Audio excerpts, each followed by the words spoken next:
Okay, I also kind of consider this to be a little bit of a review too. Okay, organelles are membrane bound, and so cells are compartmentalized so that they can do different chemical work than the rest of the cell. Okay, so 2.10 is mainly talking about compartmentalization. So know what compartmentalization is over here.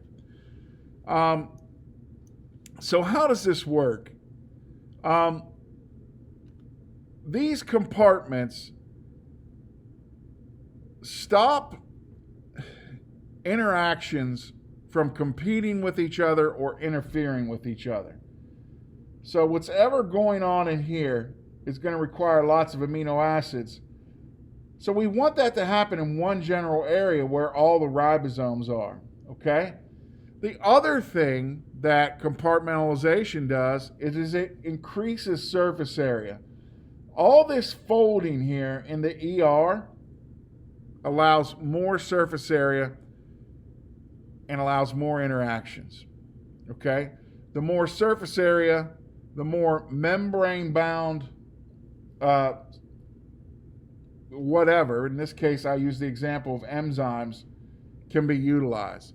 So more surface area allows more cellular work to be done. And that goes all the way back to the first part of this unit, surface area to volume ratio. What kind of things increase surface area? Being small and being folded up. So a lot of times our compartments, well, that's a little small. Let me fix that.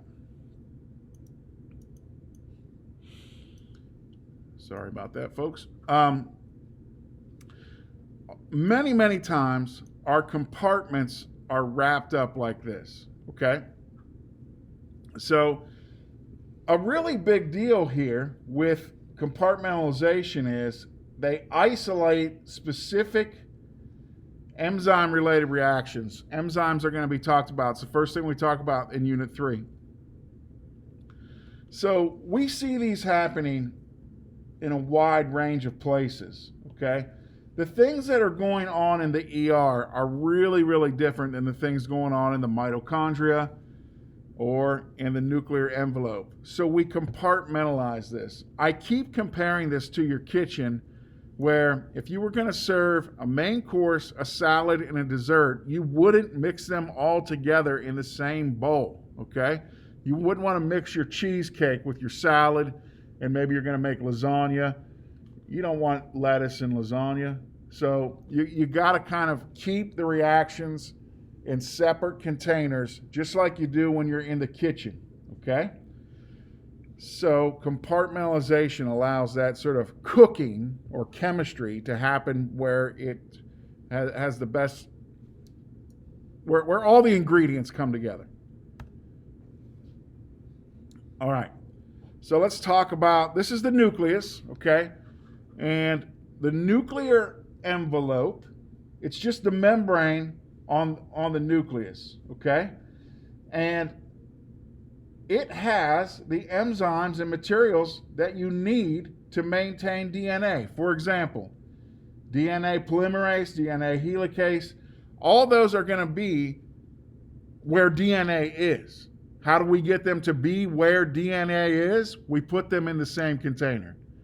You're going to make a salad, you want to put the salad dressing where the salad is, okay? So the enzymes that work on DNA are in the compartment that DNA is in. All right, let's go on and look at another example. The membrane of the ER has lots and lots of folds. That really increases surface area. We talked about folds and surface area. And that allows the rough ER with all of its ribosomes to synthesize. So ribosomes are going to make proteins. And all this surface area and membrane space allows all that packaging to take place. So another example of compartmentalization. Way different structure, all these folds, because we want all that surface area. A lot different than the nuclear.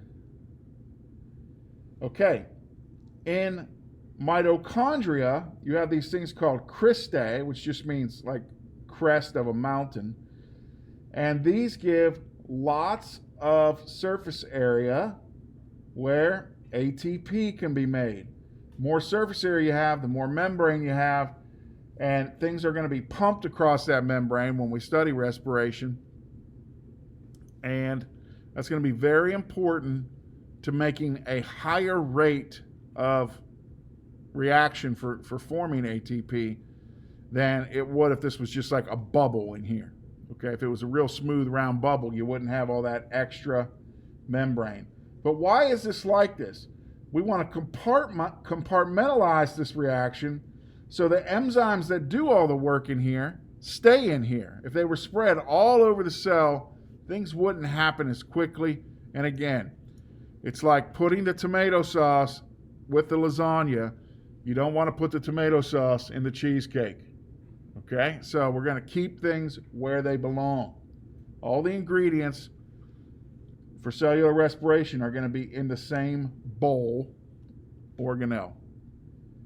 All right, so we're about to wrap this one up. Talk about what an internal membrane is. Well, you would say, well, that's a membrane that is surrounding an organelle.